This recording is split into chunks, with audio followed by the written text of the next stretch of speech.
Hey everybody, it's Brittany Lachey and I'm back with another video. So this video is super important because in this video I go over how my interviews are going with these au pairs, and I'm gonna give you guys a few tips of maybe some questions that you guys can ask. So my interviews with my au pairs are going really well. I was interviewing a young lady from South Africa and I was interviewing two ladies from Colombia. I find that so far they're all a little bit different, but the two in Colombia, they're actually a little bit younger, so they're around 19 years old, and the one in South Africa was older. With that situation with the young lady in South Africa, it honestly didn't pan out. We were able to start communicating a little bit, and I noticed like in her WhatsApp and in her social medias that she drinks quite a bit, right? So here's the thing, when your au pairs are working for you, they work for you 45 hours a week, right? But they do have to follow house rules. So maybe they have curfews, maybe they can't drink and drive, maybe they don't have access to a car if, you know, they're not transporting the children, whatever that is, right? But from what she had told me was that she was in the care of children and she was still going out the night before. So that for me was a red flag. She also asked me if I would give her a curfew. She didn't like the weekday curfew that I provided or the weekend.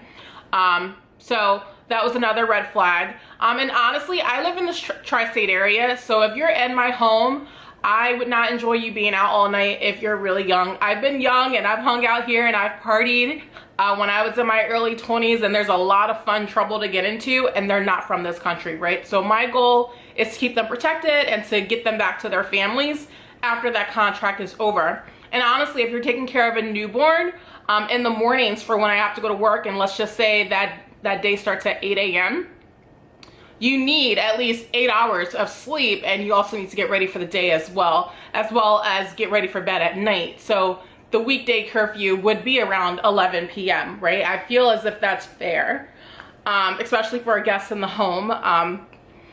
Yeah, and a guest in the home, and they're also here for a job, right? And on the weekends, I do know that a lot of the nightlife around here closes around like 2 a.m.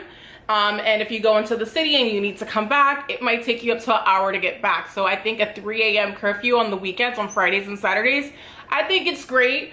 But this particular au pair wanted to be out all night. It wasn't necessarily an option here in my home. So that au pair didn't work out, but she had some really great qualities. She was very experienced. She said that she did it all. She also said that she cooked and she cleaned and she drove really well. She had a very long resume and tons of hours of experience, right? But when we got into the nitpickiness of, you know, house rules and things like that, that's when her attitude started to come out. So my advice to you guys is definitely have enough communication with them to where you're able to pull out their personalities before they get here. Because worst case scenario, you could have a person who gets here and they end up bringing a hostile environment. Yeah, so I think it's really important that you guys spend time with them by WhatsApp and communicate with them, because honestly, they might have a language barrier as well, because English is probably their second language, right? So a lot of times you can find out a lot more about them through text messages and utilizing WhatsApp, and also follow them on social media. You can look at their stories, you can look at their posts, you can see who their family is, and kind of all their habits, because you want a full picture before they come to your home and they're around your children, right? You want to be able to make the best decision possible. So that was one candidate. And unfortunately, I just had to tell her I was moving on, and that was that. The other two young ladies, oh my goodness, they are so great. I have no idea how I'm gonna be able to choose one over the other. I like their personal interests outside of childcare. I like their childcare experience. I love what they have told me about their families, their values, their traditions, and things like that. Their hobbies, what they like to do in their downtime, when they're quiet, how their friends describe them, what their family thinks of them, things like that, right? And so I find as I've gone through this interview process, it's been really fun. We first started with communicating by, well, first I called them and I let them know, hey, I'm Brittany. I would be your host mom if we decide to move forward with you as an au pair with my family. I just wanted to call you, say hello before I start texting you, right? So real quick, that's what I did. That was the intro, and I think it went over really fine because then the girls, they were just messaging me back and forth. So we were sending pictures and we were text messaging and we were talking to each other, and I think that's the best way to conduct an interview. I think it's really hard in a language barrier when you don't know each other quite yet. So I found that as I was getting to know them and text messaging, about a week later, I was able to then have a video chat with them, and they felt comfortable, because you can imagine if English isn't your first language, how someone who speaks very fluent, proper English might be a little intimidating and you might be nervous. And so your natural dialect might come out more and it would make it even harder for me to understand. But I think because we were communicating already through messages, they were a lot more relaxed, and I approached it like I was a big sister, right? I didn't go into it as an interview, a professional interview, any of that, right? And I also went into it wanting to know more about them as people, because I find that the childcare, they have experience, they have references, which I can fact check, right? But when they get here, I'm going to be able to show them what I want them to do anyway, regardless. So my biggest thing is definitely looking into their personality to make sure that they're the right fit for the family. Not only do I want an au pair that provides childcare services, and with the newborn being their primary care, because my son, he's a little older, he's got his own activities, he's got tutoring, he's got private school, he's got jujitsu, like the kid is busy, right? So if anything, on some downtime, she might do Legos with him, arts and craft projects, she might ride a bike with him, but it's not just much care that she's gonna have to give to a newborn for extended periods of time, right? With an 11-year-old, it's gonna be a lot more fun time, and it might even be like a little bit of homework, brushing up, things like that. So my main focus is to really just make sure that they're prepared to do that role for me. But in order for us to even get there, we have to see if they're the right fit.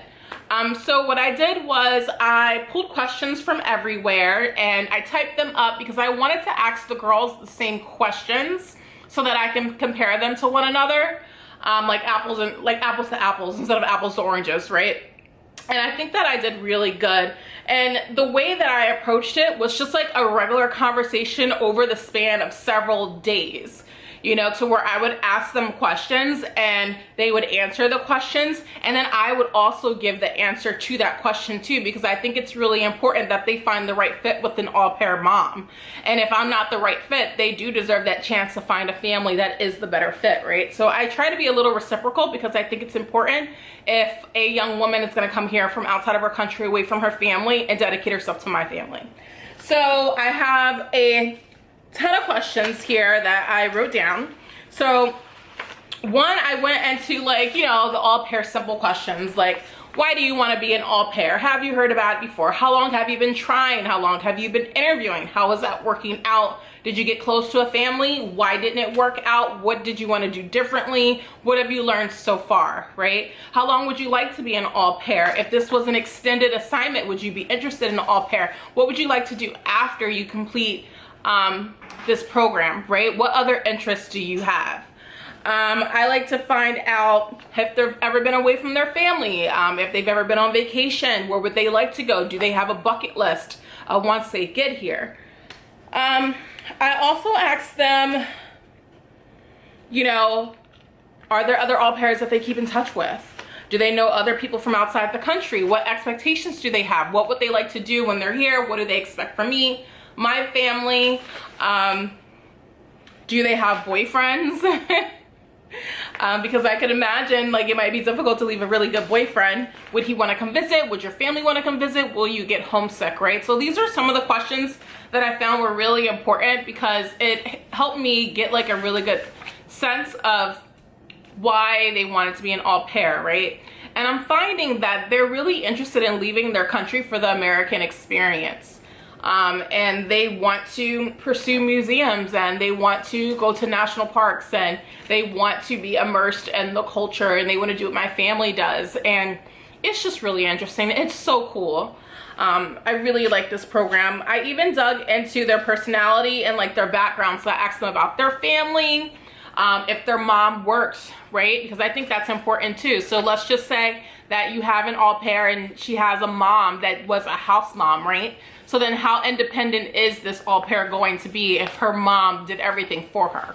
Or what if we have an au pair that was the youngest of 4 much older siblings? You know, is she used to helping out in the house, or was everything done for her? Also, on a positive note, you might have an au pair that has several younger siblings. And so she has a lot more experience. She might have actually experienced with disabilities, which is really important. I also try to find out like what their friends think of them and what they're working, what they're doing. So like if they say that they don't work much, or they don't even have a part-time job, or they sleep in all day, right? That's not someone with a strong work ethic. You probably wouldn't want them in your home. So I really dig into those questions. I ask them if they have a pet, because I have a dog. I think that that's really important. I also ask them if they're able to follow instructions, right? Do they have a hard time taking instructions? How do they prefer them? Do they like them written? Do they like them spoken to them? Do they like a recap? Do they like feedback? Like, what is it that they want? I think it's all really important. I also ask about their free time, because I do want to know what they'll be up to when they're not providing childcare. I don't want them to be all up under me. Granted, I don't mind having a shadow, but I really think it's important if they come here from another country that they venture out into the mall, they meet people, they go to the gym, they meet people, and see if they can kind of get around the small towns around here and find some festivals and really just try to see what's going on. I live in a really good area because I live in the tri-state area, so you can get to New York in 90 minutes, you can get to Philly in 30 minutes, you can get to the beach in a little bit more than an hour. There's just so much to do here, right? So I want someone that is extroverted enough to try to make a friend to get out. But on the flip side, I don't mind doing those things because I still like doing those things. I'm not even from this area. I'm from the Midwest. So all this stuff is still exciting to me. So I wouldn't mind doing it with my au pairs, but I want to know that they're going to take the initiative to do it with the pal. I also dig into their childcare experience, and I'm going to get into another video with that one because I think that that's extremely in-depth and it has to be very particular, right? I talk about their driving, like what experience do they have? Is it dirt roads, country roads, highways, snow? Probably not snow. Both of these girls are from Colombia. Have they ever even seen snow? Right? I think that that's really important. Who taught them how to drive? How long have they been driving? Have they driven with other people in the car? Do they share a car? Because if someone's going to be transporting your kids around, you would like to know that they're safe. But on the flip side, when they do get here with their temporary license from their country, it is your responsibility as an au pair mom to sit with them in the car and teach them how to drive your car for as long as it takes. If it's every weekend for, 2 hours every single weekend, then that's what you guys do to make sure that you're comfortable with this au pair to be with your kids. So I think that that's really important. I also ask them about like living situations, what they do with disagreements. Do they fight? Are they hostile? Do they argue? How they handle stuff like that. I also get into problem solving, but that's definitely going to be another video. I think that those two things, childcare and problem solving, are so vast that they definitely deserve another video. But next steps, because I have completed a lot of these questions with them. So the next steps is next week I have my local coordinator interview, and they're gonna come to my home and they're gonna meet me, my man, my kid, and they're gonna see my home, make sure it's adequate, things like that. And then after that, I wanna get my man on video chat with the girls to just make sure like he has the same vibe that I do of them. But honestly, I'll be honest with you, like, this is my thing. He's like, if it makes your life easier, like, go ahead, Brittany, like, go have it. So, but it's nice to have that second opinion because I do trust his logic and I know that he's understanding and I know he's gonna pick up on things that I don't pick up on. But yeah, I'm excited and I'm definitely gonna come back to you guys with another video about where we are with this process, and I'm also gonna go through some other interview questions that's really important. But if you guys are looking for an au pair or you're considering an au pair, make sure you do your research, make sure you look into their social media, but also make sure that you have really great questions for them. But anyway, I gotta go. I'll see you soon. Bye.